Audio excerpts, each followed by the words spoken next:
There should be doubts, क्योंकि ये conceptual chapter है थोड़ा सा। ठीक है, एक बार अगर कॉन्सेप्ट समझ में आ जाए उसके बाद प्रॉब्लम नहीं होती है, बट इनिशियली थोड़ा सा सब्जेक्ट लैंग्वेज समझने में टाइम लगता है।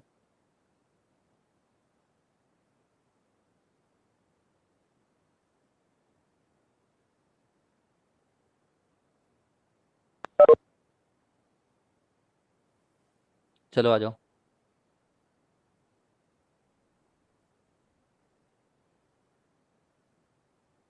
देखो कल हम लोगों ने ना एलसीआर में रेजोनेंस पढ़ा था। अगर मैं बोलूँ इस चैप्टर का सिंगल मोस्ट इंपॉर्टेंट पार्ट क्या है, तो ये एलसीआर का रेजोनेंस ही है। ठीक है, एक एलसीआर सर्किट ले लेते हैं। L C R. देखो तुमने आज होमवर्क नहीं किया ना, इसका एक दिन तुम्हें पनिशमेंट मिलेगा। सबसे पहले बात तो तुम अपनी रैंक खा रहे हो खुद ही। ठीक है, this is the first and foremost thing. तुम्हें हैबिट हो गई है बच्चों टाइप के हर चीज करा देने की, और खुद से थोड़ा भी वर्क ना करके आने की। इन एनी केस इसमें हम लोगों ने जो एक बार आई मार्क कर देते हैं, जहां आई मार्क किए वहीं पे वी आर मार्क कर देते हैं, वहीं पे आर मार्क कर देते हैं। ठीक है, ये सब कर लिया, मैं 10 बार नहीं बोलते रहूंगा। यहाँ पे एक्सेल मार्क कर दो, वीएल मार्क कर दो। ठीक है, ये वाला वोल्टेज जो रहेगा इफेक्टिव, अगर अगर वीएल ज्यादा है ना, अगर वीएल ज्यादा है तभी ये वीएल माइनस वीसी रहेगा, जो वीसी यहाँ पे था। वरना नीचे भी आ सकता है नेट इसका, मैं बस ऊपर बना दे रहा हूँ ऐसे ही। ठीक है, तो इसमें जो करंट आ रहा था आई पिक, वो कैसे होगा? वैसे इसको आरएमएस के टर्म में भी लिख सकते थे, बट यहाँ पे पीक के टर्म्स में लिख रहा हूँ। तो वैसे वी पिक बाई जेड लिखना चाहता हूँ मैं, है ना। और हम जानते हैं इसमें वोल्टेजेस भी और जेड भी कैसे ऐड होते हैं,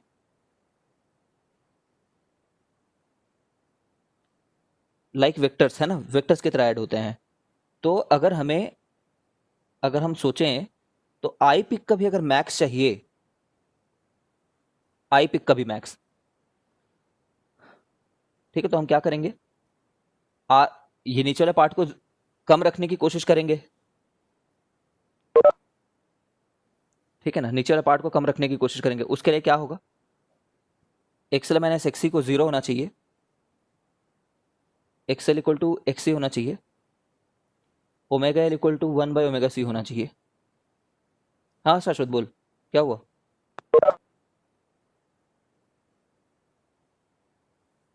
कुछ इशू हो रहा है क्या?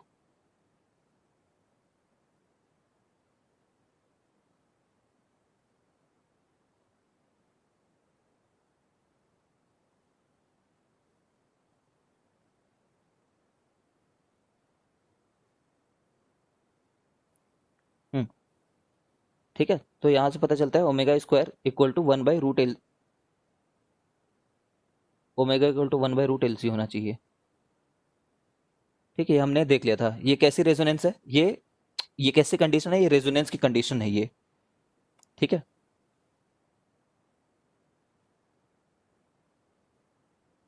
That is the most important part. और अब हम लोग करने वाले हैं वही डायग्राम जो हमने कल भी देखा था। ठीक है, उसी में हम लोग क्वालिटी फैक्टर पढ़ने वाले हैं। ठीक है, हम बोलना चाह रहे हैं कि आई पिक्स को मार्क कर रहे हैं।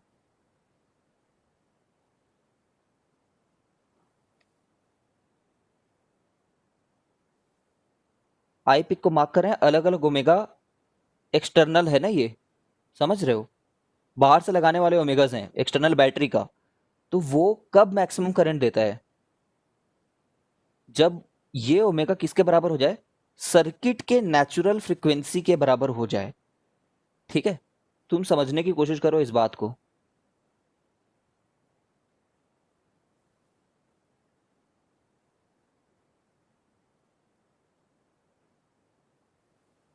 देखो यार, ये नेटवर्क का क्या इशू आ रहा है यार, जितना दिमाग खराब हो गया मेरा।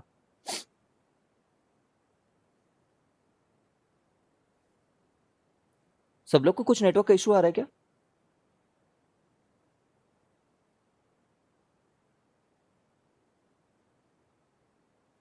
वॉइस ग्लिच हो रही सर बस थोड़ी।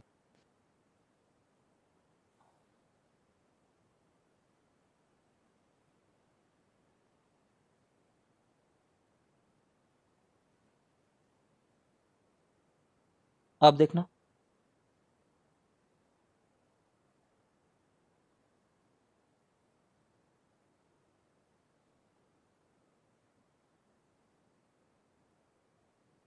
अब बेटर है क्या?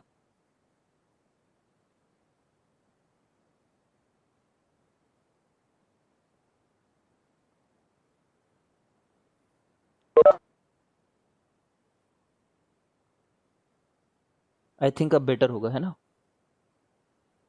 तो ठीक है, चलो। देखो, तुम्हें यहाँ पे जितना भी बोल रहा हूँ एज इट इज याद रखना है, बुक से पढ़ना है, बुक्स की लैंग्वेज समझनी है, उस लैंग्वेज में उतारना है। ठीक है, अगर तुम ऐसा सोचोगे कि मैं लैंग्वेज में नोट डाउन कराऊं तुम्हें, तो फिर हम नहीं पढ़ पाएंगे फिर कॉम्पिटिटिव का।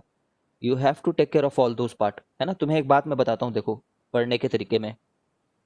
मान लो मैं कुछ टेक्स्ट बुक में, मान लो यार इतना लिख रखा है टेक्स्ट बुक में, ठीक है? अब मैं टेक्स्ट बुक को ही ऐसे पढ़ा दूं कि टेक्स्ट बुक में ये लिखा है, ये लिखा है, देखो इस तरीके से डेरिवेशन हुआ है, ये तरीके से। ठीक है, तो ये तो तुम घर जाके वैसे भी पढ़ने वाले हो ना एक बार। तो अगर मैं कुछ ऐसी इंसाइट वाली बात ना बताऊं जिससे तुम्हारे थॉट प्रोसेस सुधरे ना, तो ये क्लास का तो मतलब ही नहीं है। इसलिए मैं टेक्स्ट बुक का तो कुछ पार्ट कवर करूंगा और कुछ ऐसे पार्ट बताऊंगा जिस नज़रिए से तुम्हें सोचने आना चाहिए, प्लस जेई का क्वेश्चन कर पाए। ठीक है, तो don't think I will be covering each and every line of the book line by line, है ना, each and every part of the book. ऐसा पॉसिबल नहीं है। अब देखो, यहाँ पे जैसे मैंने बोला था कि आखिर में ये है कितनी वैल्यू, ये वैल्यू है वी पिक बाई आर। वैसे हम वी पिक बाई जेड लिखना चाहते थे, समझ रहे हो? बट जेड ही यहाँ पे आर है, क्योंकि एक्सएल तो एक्सी के बराबर हो गया है। ठीक है, एक्सएल एक्सी के बराबर हो गया है। अगर आर भी जीरो हो जाता तो ये इस तरीके से ग्राफ बनता, कल मैंने बताया था। ठीक है, that we don't have to study, that is not a practical case. ठीक है, नाउ अब ये देखो, अगर मैं बोलूं रेजोनेंस आ गया है करके, ठीक है, रेजोनेंस आ गई है, अच्छी बात है, चलो रेजोनेंस आ गई है। ठीक है, बट फिजिक्स क्या करता है, क्वांटिफिकेशन में बिलीव करता है। फिजिक्स में अगर कुछ भी पढ़ें तो उसको किसी क्वांटिटी से हमें रिप्रेजेंट करने आना चाहिए। एक क्वांटिटी तो हमने बताई कि जो बाहर से तुम सोर्स लगा रहे हो ना, वो सर्किट के नेचुरल फ्रिक्वेंसी के बराबर होना चाहिए। तुम्हें याद है सिंपल रेजोनेंस का क्या मतलब हुआ करता था? हर जगह पे रेजोनेंस का क्या मतलब होता है कि किसी दो चीजों के बीच में तालमेल बैठ जाना। ठीक है, तो ये सर्किट को अगर ये वाला ओमेगा दिया जाए, जिसको ओमेगा नॉट से भी रिप्रेजेंट करते हैं, ठीक है, अगर बाहर वाले का ओमेगा इस सर्किट के खुद के ऑसिलेट होने वाले फ्रीक्वेंसी से मैच हो जाता है, अभी तुम्हें ये रियलाइज नहीं हो रहा होगा।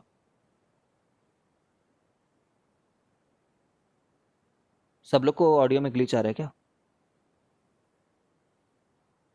क्लियर है सर। ठीक है, तो तुम्हें अभी ये चीज इतनी रियलाइज नहीं होगी कि सर सर्किट कैसे अपने किसी नेचुरल फ्रीक्वेंसी से ऑसिलेट होना चाह रहा था। ये तो हमने नहीं डिस्कस किया, टू बी वेरी फ्रैंक। ये किस में डिस्कस करेंगे? एलसी ऑसिलेशन में, कि सर्किट के खुद से ऑसिलेट होने का कोई मन होता है। ठीक है, अगर वो बाहर वाले से मैच हो जाए तो दे डू वंडर्स, तब बहुत अच्छी करंट आती है, बहुत अच्छा रिस्पॉन्स रहता है। ठीक है, तो now what we are going to study is measurement of resonance, है ना? बस ऐसे ही मैं एक लाइन लिख रहा हूँ कि रेजोनेंस तो बोल दिया कि चलो रेजोनेंस आ गया, आई पिक भी आ गई, बट कितना अच्छा रेजोनेंस आया है। अलग अलग सर्किट के, अलग अलग सर्किट के उनके रेजोनेंसेस के मेजरमेंट को, जैसे दो अलग अलग सर्किट आ गया ना, तो दो अलग अलग सर्किट में रेजोनेंस की क्या कंपेयर अगर हम करना चाहें तो कैसे करें? तो हमने एक टर्म डिफाइन करते हैं क्वालिटी फैक्टर करके, कि इस रेजोनेंस की कितनी अच्छी क्वालिटी है। समझ रहे हो? हम ये जानना चाहते हैं कि रेजोनेंस तो हो गया, कितनी अच्छी क्वालिटी है, बट ये क्वालिटी क्या चीज़ है, ये अपन को देखना होगा। थोड़ा टेक्निकल कंसेप्ट है ये हम सिर्फ इंट्रोडक्टरी लेवल पे पढ़ रहे हैं ये वाले क्वालिटी फैक्टर को, बीएससी वगैरह में कंप्लीट पढ़ते हैं इसको। इन एनी केस, ये होता है कि रेजोनेंस तुम्हारा हुआ है अपॉन आसपास में क्या चल रहा है। ठीक है, आसपास में क्या चल रहा है मतलब यहाँ पे लिख रहा हूँ मैं 2 डेल्टा ओमेगा। अभी क्या चीज़ है ये मैं बताता हूँ, देखो इसको डिफाइन टेक्निकली कर रहे हैं ना, फिर से मैं बता दूं क्या हो रहा है यहाँ पे। हम लोग एक टर्म इंट्रोड्यूस करना चाह रहे हैं जिससे दूसरी दूसरी सर्किट के रेजोनेंस को मेजर कर पाए, कंपेयर कर पाए। ठीक है, इस सर्किट में रेजोनेंस आया वो कितना अच्छा है, बाकी सर्किट में जो रेजोनेंस आया वो कितना अच्छा है, ठीक है। तो how do we define, we technically define कि ये जो चीज़ है, ऊपर वाली चीज़ को एक बार नाम दे देता हूँ मैं, रेजोनेंट फ्रिक्वेंसी। नीचे वाले को नाम दे देते हैं बैंड विड्थ। ठीक है, टर्म है बस, ज़्यादा सेंटिमेंटल नहीं होना है। बैंड विड्थ है कोई, ये अपने 4G वाला बैंड विड्थ है, जैसे वैसे समझ सकते हो बट मत समझो। ठीक है, तो इसको कैसे डिफाइन करते हैं, what is this 2 delta W. हम ऐसा कोई फ्रिक्वेंसी ढूंढते हैं, देखो ना ये एक पैराबोला है ना, तो जब अम, ये किसी भी अलग ओमेगा पे 2 बार कट करेगा ग्राफ को, तो हम ऐसी ओमेगा ढूंढें, कोई एक ओमेगा 1 और कोई एक ओमेगा 2, जहां पे जो हमारी मैक्सिमम करंट है उससे half of the value of current आता रहे। ठीक है, थोड़े गलत बोल दिया मैं, उससे 1/√2 टाइम्स करंट आए। ठीक है, देखो एक्सटर्नल सोर्स को 1/LC ना रख करके अगर तुम कुछ एक ओमेगा 1 रखते हो एक्सटर्नल सोर्स को, तो कोई तो भी ऐसी वैल्यू होगी ना जिस पे पीक करंट से 1/√2 टाइम्स करंट आए। तो ये 1/√2 क्या है, 1/√2 इतना अजीब क्यों डिफाइन किया गया होगा, एक्चुअली में इसको पावर के हिसाब से डिफाइन किया गया है। ठीक है, there will be similar graph for power also, कि जो पावर आ रहा है उसमें P max same, exactly same कब मिलता है, जब एक्सटर्नल वाला ओमेगा जो है वो ओमेगा नॉट के बराबर हो जाता है। ठीक है, तो हम चाहते हैं कि ये जो दूसरे 2 ओमेगा ढूंढ रहे हैं ना, वो वैसे ओमेगा हों जहां पे हमें मैक्सिमम पावर मिल रही थी उसकी आधी पावर मिलने लगे। ठीक है, वैसे 2 ओमेगा ढूंढना चाहते हैं। ठीक है, तो भाई ये जब √2 रहेगा तभी तो, जानते हो ना पी क्या होता है, वैसे VRMS IRMS cos फाई होता है, बट तुम समझ रहे हो रेजोनेंट सर्किट का cos फाई कितना है, रेजोनेंट सर्किट का cos फाई 1 है, बिकॉज देर इज नो, याद है ना, ये परफेक्टली कैंसिल आउट हो जा रहे थे ये वाले, इधर ही हमारा वी नेट था। ठीक है, अब यहाँ पे भी मैं VRMS को IRMS/Z लिख देता हूँ, लेकिन रेजोनेंस सर्किट का Z क्या है पता है ना, R है, क्योंकि Z मिनिमम हो चुका है। ठीक है, तो ये देखो, तो आई स्क्वायर से रिलेटेड हो जा रहा है ना, पावर जो है, पावर आई स्क्वायर से रिलेटेड हो जा रहा है, तो जब इसका स्क्वायरिंग होगा तो पावर जो है वो हाफ ऑफ द पावर आएगी। तो जो चीज मैं यहाँ पे आई के टर्म्स में बोल रहा हूँ, एग्जैक्टली सेम एनालिसिस तुम पावर के टर्म्स में भी बोल सकते हो। ठीक है, वहां पे भी क्वालिटी फैक्टर ये ओमेगा सेम है, यहाँ पे जो ओमेगा लिख रखा है यहाँ पे। ठीक है, वहां पे भी ऐसे डिफाइन करोगे। ठीक है, फिर से बोलता हूँ, देखो, quality factor is defined as the ratio of resonance frequency to the bandwidth. What is bandwidth, bandwidth is the difference of two frequencies at which we receive half the power as compared to the power at resonant frequency। ठीक है, फिर से, it is the difference of two frequencies, what are the special quality of those two frequencies, at these two frequencies we receive half the power as the power at resonance condition। ठीक है ना, तो to sir, to क्यों लिख दिया भाई, मतलब इतना अजीब क्यों, क्योंकि ये दूरी और ये दूरी ना सिमेट्री के चलते बराबर होती है। समझ रहे हो क्या, अब किसी बुक में अगर इस पूरे डिस्टेंस को डेल्टा ओमेगा लिखा हो और हर एक को डेल्टा ओमेगा/2 लिखा हो, तो तुम्हें मर नहीं जाना है।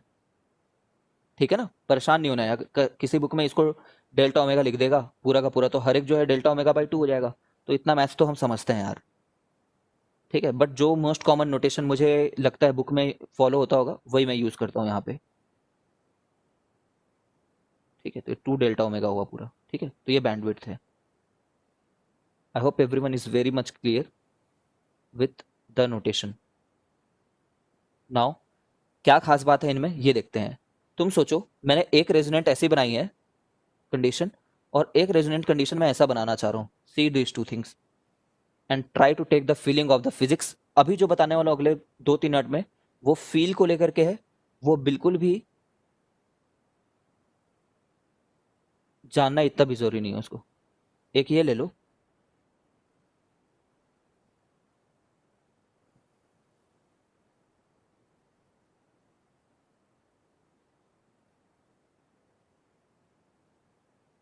ये दो अलग अलग सर्किट है, सर्किट 1,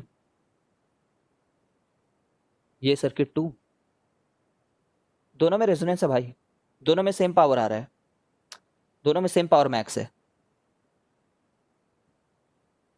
दोनों की रेजोनेंट फ्रीक्वेंसी सेम है मान लो।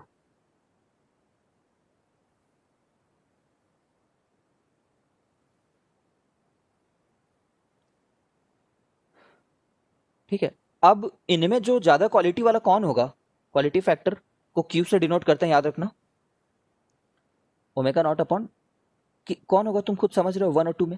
1 की क्वालिटी, 2 की क्वालिटी ज्यादा अच्छी है ना, 2 हैज मोर क्वालिटी, टू 2 वाला। Has more quality. इसी चीज को और क्या बोलते हैं, सुनना, language you have to learn, बहुत सारे नए टेक्निकल टर्म आ रहे हैं, इंजीनियरिंग की दुनिया पढ़ रहे हैं यहाँ पे, साइंस नहीं पढ़ रहे हैं, we are learning engineering over here.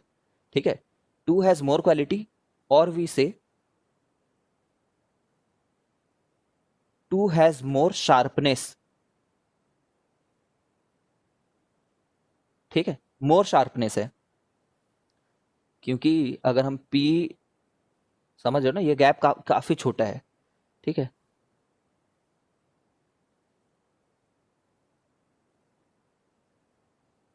ये जो हमारा 2 डेल्टा ओमेगा है वो काफी नैरो है यहाँ पे।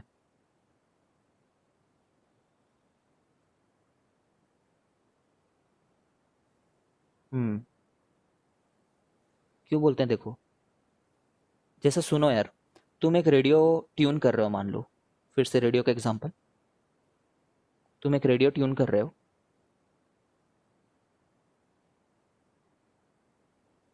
तुम्हारे दो चैनल बहुत क्लोजली प्लेस्ड हैं इस बार, एक 100 पे एफएम चल रहा है, ठीक है, और एक 101 पे चल रहा है। ठीक है, वैसे दूर ही है ये, इतने भी क्लोज नहीं है, दूर होते हैं लोग, इतने क्लोज नहीं होते, रियलिटी में होते इससे भी और क्लोज है ना, मतलब 100.2 पे ही दूसरा चैनल आ जाता है, इसलिए मैंने काफी बड़ी दूरी ही दिखा रखी है यहाँ पे। ठीक है, इससे भी छोटी होती हैं दूरियां। तो अब सोचो, फील करना कि तुम्हें 100 पे बेस्ट सिग्नल मिल गया, ये तो इनकमिंग वेव है, 100 पे आ रहा था,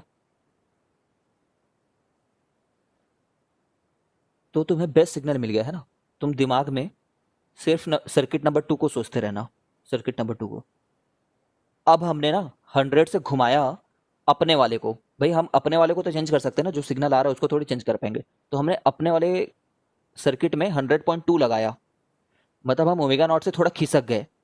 ठीक है, तो अब तुम लॉजिकली सोचो, तुम दूसरी चैनल की तरफ बढ़ रहे हो ना, तुम चाह रहे हो 100.1 तक जाना, दूसरे 101 पे जाना, दूसरा चैनल सुनना, तो तुम 100 से 102 पे जाओ, तो क्या चाहोगे, अभी भी 100 वाला आता रहे सिग्नल ये चाहोगे, कि 100 वाला चला जाए सिग्नल ये चाहोगे, लॉजिकली सोच के बताओ। चला जाए। चला जाए ना, क्योंकि हम नहीं चाहते उसको सुनना, अब तो 101 की तरफ जा रहे हैं, इसलिए हम चाहते हैं सडन शार्प फॉल हो, समझ रहे हो, सडन शार्प फॉल होना चाहिए। ठीक है, नहीं तो इसमें देखो ना, इसमें कितना भी ओमेगा बदल दे रहे हैं अपन, लगभग हमें अच्छी खासी पावर आ रही है। ठीक है, तो ये अच्छा सर्किट नहीं है ट्यून करने के लिए, this is not a good tuner. ठीक है, ये अच्छा ट्यूनर है जो सर्किट 2 है वो। ठीक है, तो अगर तुम थोड़ा भी रेजोनेंट फ्रिक्वेंसी से दूर जाओ, तो तुम चाहते हो तुम्हारी जो रिसीविंग सिग्नल है वो तुरंत शार्पली फॉल हो जाए, मतलब रेजोनेंस के समय अच्छी मैचिंग हो, फिर दूसरे किसी तरफ जब हम आगे बढ़ रहे हो, ठीक है, तो दूसरे की तरफ ही बढ़े, पहले वाले से नाता टूट जाए। ठीक है, I think it is enough. ठीक है, तो वो तो ठीक है, बट करें क्या इस चीज का, है ना, व्हाट टू डू, ये तो बोल दिया, चलो चलो अच्छी बात है, बट हम लोग यहाँ पे देखेंगे कि there is a definite relation between this things and L C omega not, इनके बीच में एक डेफिनेट रिलेशन है, हम लोग देखेंगे व्हाट इज दैट रिलेशन, इसका डेरिवेशन करना है।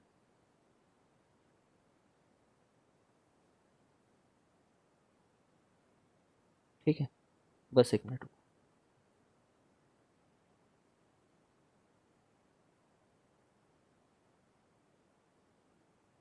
चलो करके देखते हैं, देखो, नॉट टू मच इंपॉर्टेंट। ठीक है, सो एंड सो सा टॉपिक है ये, सीबीएसई के लिहाज से भी, जेई के लिहाज से भी, सो एंड सो ओनली। तो देखो, हम क्या चाह रहे हैं कि आई जो होता है, मैं करते जाता हूँ, देखना तुरंत ही, समझने की कोशिश करना, अगर ना समझ में आए तो पूछना, I won't be slow over here.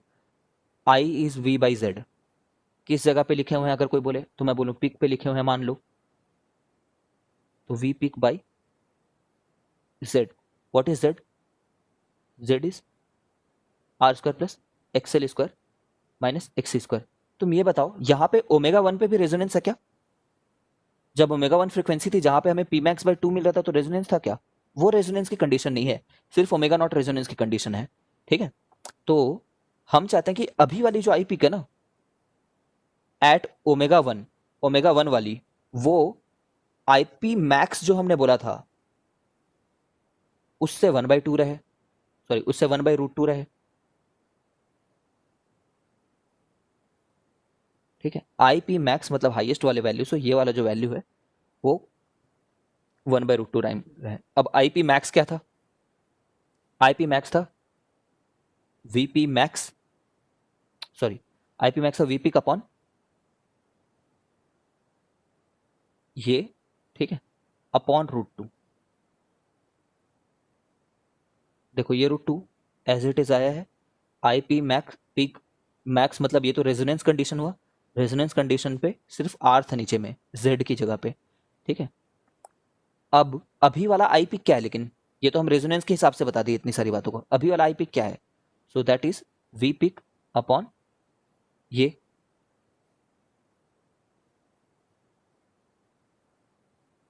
ठीक है, अब इन दोनों इक्वेशन को मैं इक्वेट करूंगा।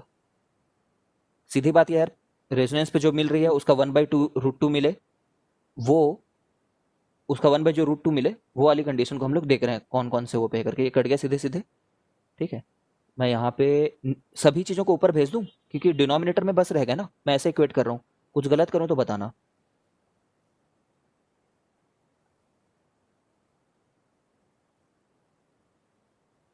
ठीक है, स्क्वेयरिंग कर दिया मैंने।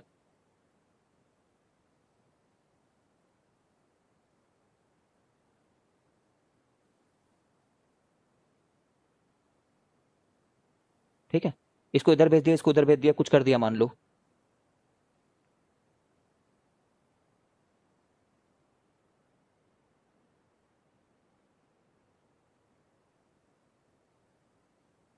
ठीक है, एक मिनट रुकना। सर वहां से अगले स्टेप के बाद आप स्क्वायर को नेगेटिव इक्वल लिखने वाले। क्या हुआ? हाँ हाँ, कुछ गड़बड़ हो रही, रुक जाओ देखता हूँ एक मिनट। सर वो R × √2 होगा ना। हाँ यार, यार √2 मल्टी। होगा। ये डिवीजन में है तो ये ऊपर चले जाएगा, मैंने गड़बड़ कर दी। ठीक है, डिवीजन में है वो, यहाँ यहाँ पे लोकेशन गलत हो गया। यस। ठीक है, तो ये आ रहा है हमारे लिए 2r², इसको इधर भेज दिया।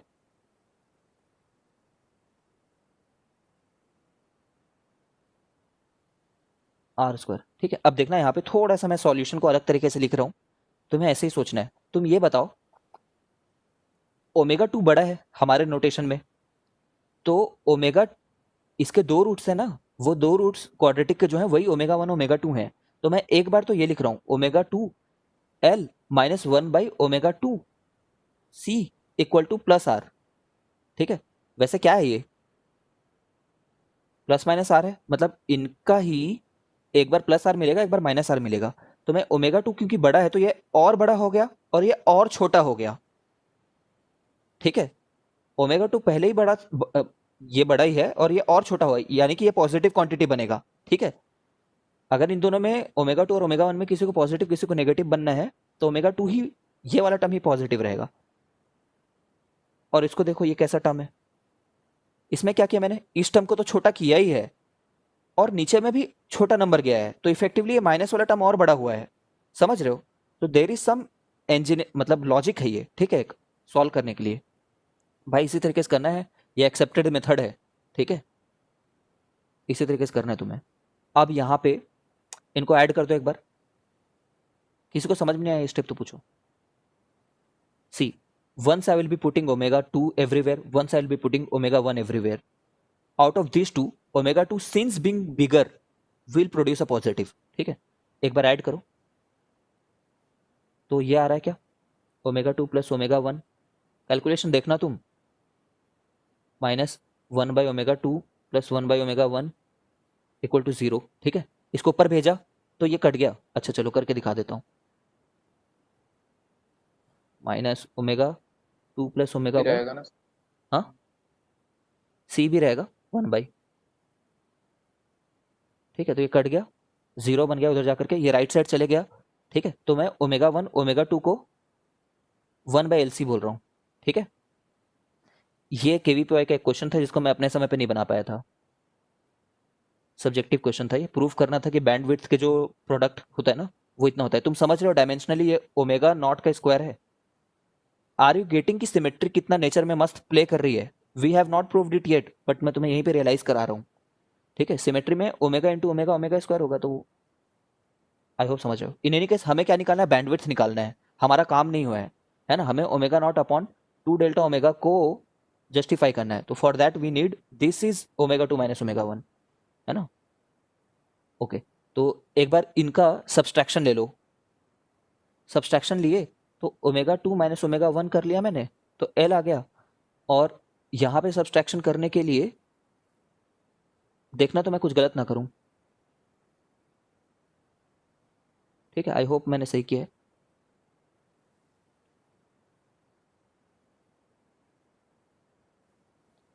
ठीक है, अब इसको इधर भेज दिया, इसको इधर भेज दिया, इसको प्लस बना दिया ताकि ω2 माइनस ω1 दिखने लगे।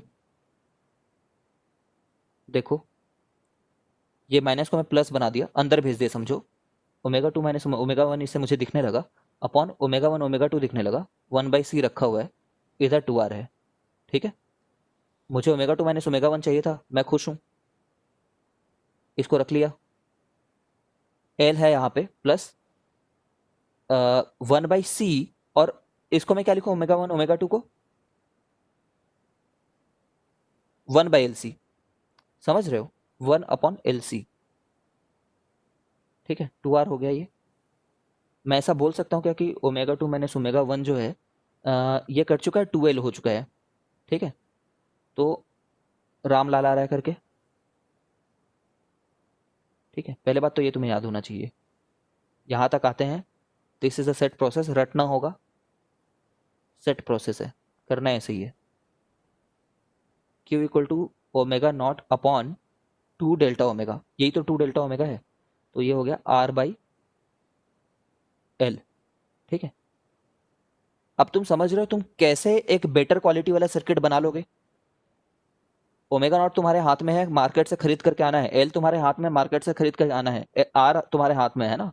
We can have any number of form of this. Each and every form which I am writing over here may appear in one or other examination in your competitive exams. ठीक है, बहुत सारे form लिखने वाला हूँ, देखना। मैं चाहूँ तो ओमेगा नॉट से ऊपर नीचे को मल्टीप्लाई कर दूं, तो ऊपर नीचे मल्टीप्लाई किए तो ऊपर में ओमेगा नॉट स्क्वायर आ गया, तो ऊपर में ओमेगा नॉट स्क्वायर आया, उसका मतलब क्या होता है, 1/LC होता है। ठीक है, तो एल कट गया, कुछ गड़बड़ हो गई है। नीचे में ओमेगा नॉट है ना एक, नहीं ऊपर में, हाँ नीचे में एक ओमेगा नॉट है, तो 1/RC omega naught.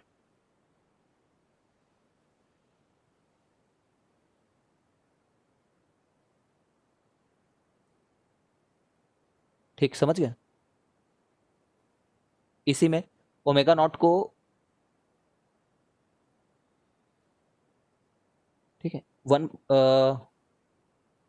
Omega naught को 1/√LC पुट कर दूं अगर, ठीक है, तो Q जो है वो √L/C 1/R आ जाएगा।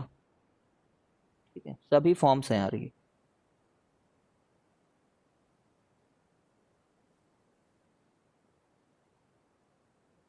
अगर मैं बोलूं कि एक साइड का दूरी कितना है, एक साइड का, ये बैंडविड्थ है ना, तो एक साइड की दूरी कितनी होगी, जो R/2 था, R/L था, उसका हाफ।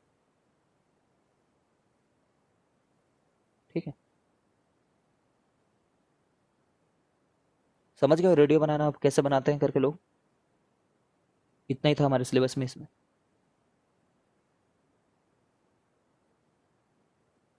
नेक्स्ट टॉपिक पढ़ते हैं।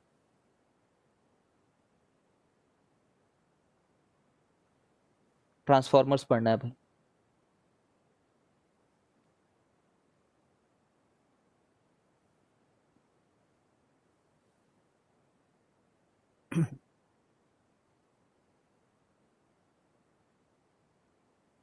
ट्रांसफॉर्मर्स देखा है किसने ट्रांसफॉर्मर आज तक?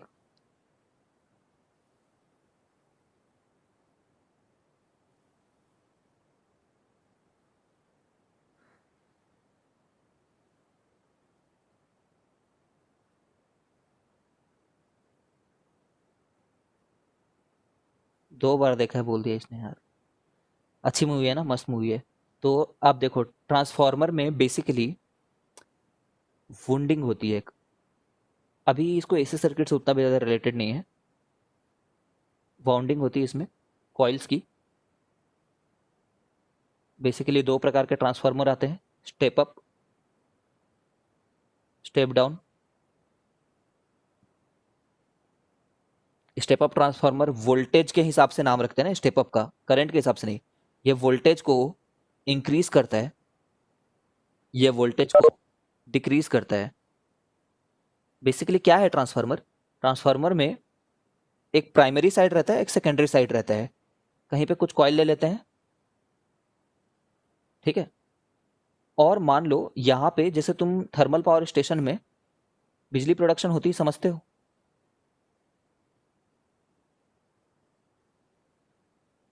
कहीं पे थर्मल पावर स्टेशन है, यहाँ पे बिजली प्रोड्यूस हुई, वो बिजली फीड हो रहा है यहाँ पे। तुमने 10th में पढ़ रखा है ना,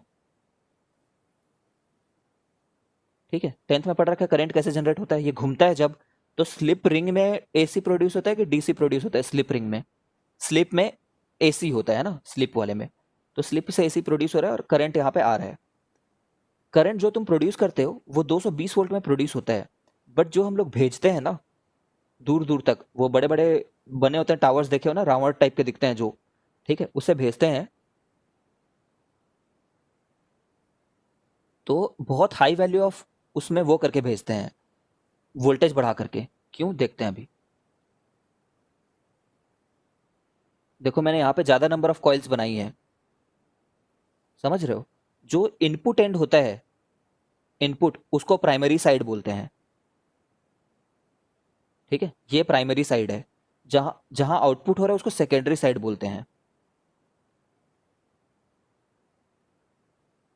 ठीक है। बेसिकली तुमने करंट भेजा, आई नॉट साइन ओमेगा टी आया होगा, वोल्टेज भी आ रही होगी कुछ ना कुछ, V not sine omega t type कुछ है ना। 5 वगैरह को छोड़ो, वो नहीं देखना अपन को, है ना, बस आ रही है इतना समझ रहे हैं। तो 220 जो वोल्ट आ रहा है ना, उसको हम क्या करते हैं, 220 1000 टाइम्स को बढ़ा दिया मैंने। कितने टाइम्स बढ़ा दिया? 1000 टाइम्स, ठीक है, लेटेस्ट से। तो जब ऐसा हो ना, तो प्राइमरी साइड्स पे मान लो नंबर ऑफ टर्न्स अगर एनपी है, number of turns, total number of turns,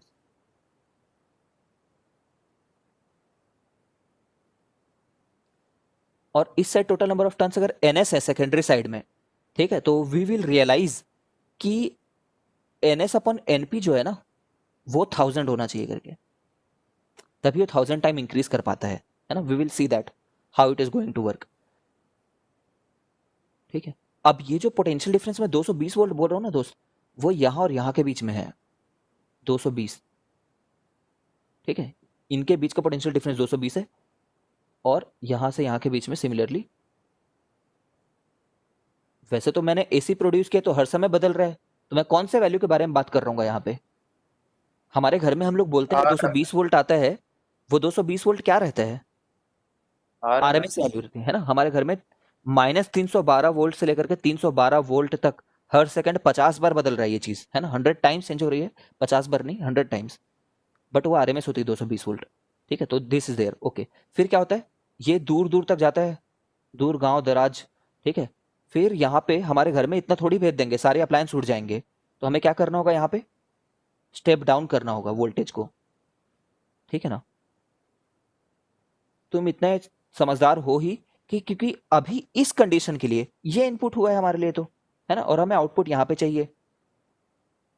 तो यहाँ पे ये एनपी कहलाएगा, ये सेकेंडरी कहलाएगा, ठीक है, ये प्राइमरी कहलाएगा, ये सेकेंडरी कहलाएगा, ठीक है। और यहाँ पे number of turns NP upon NS जो है वो 1000 होना चाहिए, ताकि हमारा 22,000 वोल्ट से, एकदम आइडियली बात कर रहा हूँ, थोड़ा लॉस भी होगा वोल्टेज का, very ideally I am talking about. तो यहाँ पे फिर से 220 वोल्ट में आ जाएगा, फिर हमारे घर तक आएगा ये बेसिकली ये कहाँ पे हो रहा है, तुम्हारे घर के आसपास के ट्रांसफार्मर में, ठीक है। ये हमारा NTPC था, NTPC में there must be a transformer, transmission से पहले ट्रांसफार्मर रहेगा ही, ठीक है। और यहाँ पे कोरबा का पावर स्टेशन है, समझो कहाँ पे है ये, इंदिरा स्टेडियम के पास वाला।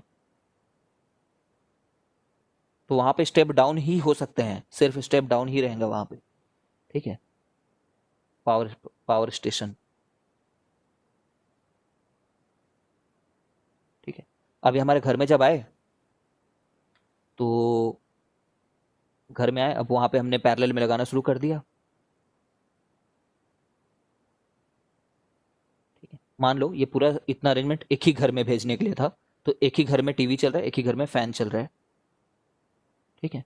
कहीं पे अगर तुम्हें मेन जगह पे MCB लगाना है तो तुम यहाँ पे MCB लगाओगे, ठीक है। तुम ऊपर में ही लगाना जरूरी नहीं, नीचे में भी लगा सकते हो, करंट यहाँ से घूम करके नीचे नहीं जाती है, करंट हर जगह पे एक साथ फ्लो होती है, इसलिए ऊपर नीचे कहीं पे भी MCB लगा सकते हो।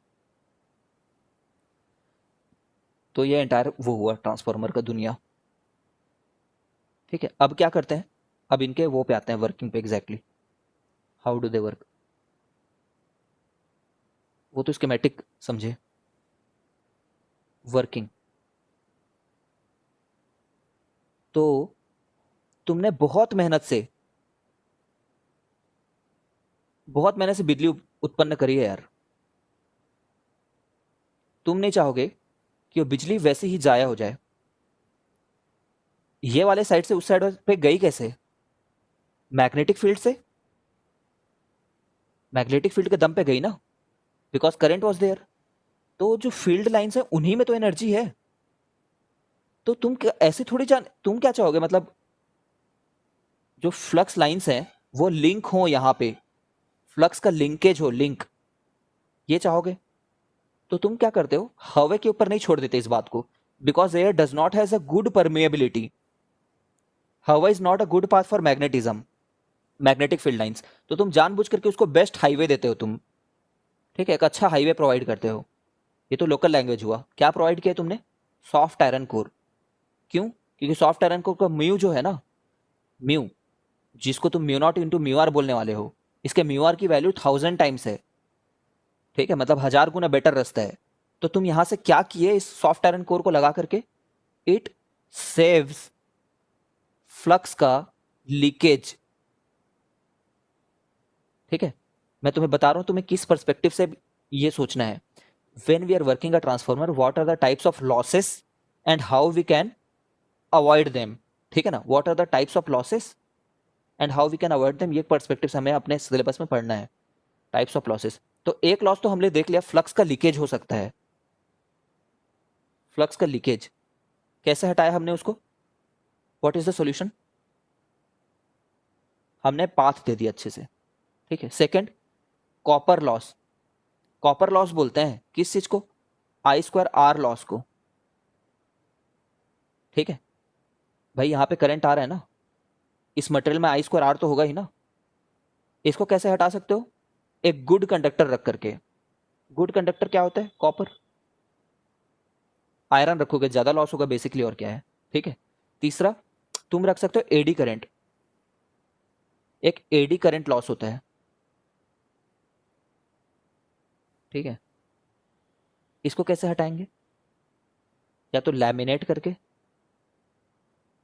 या तो कट करके, कॉम्ब लाइक स्ट्रक्चर करके,